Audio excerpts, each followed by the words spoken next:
In a small, remote town, there was an old laboratory known as the Abandoned Lab. No one knew exactly what had happened inside, but the locals avoided even getting close to it.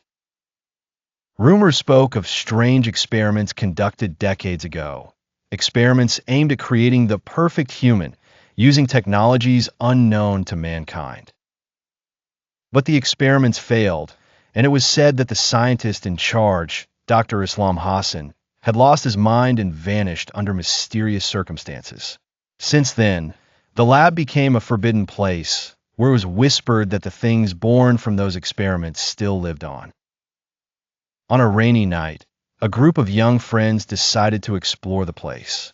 There were 5 of them: Adam, the brave and adventurous one; Lena, the smart girl who loved solving puzzles; Sammy, the rational one who didn't believe in superstitions; Nawal, the sensitive friend who had been reluctantly dragged along; and Tarek, the tech geek obsessed with cameras.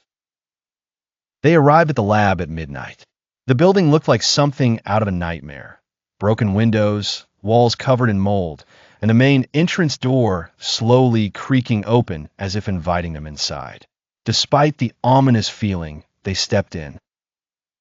As they entered, they felt an unnatural heaviness in the air.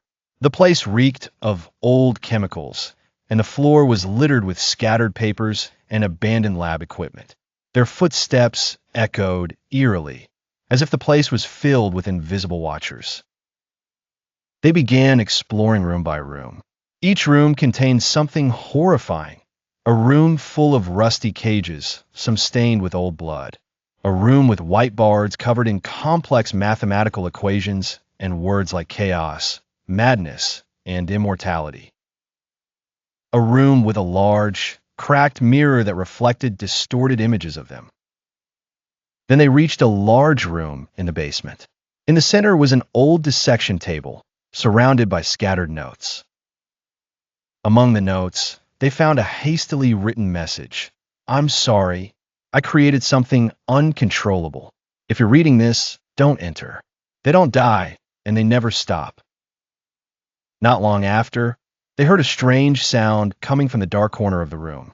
When they shone their flashlights toward the noise, they saw something moving.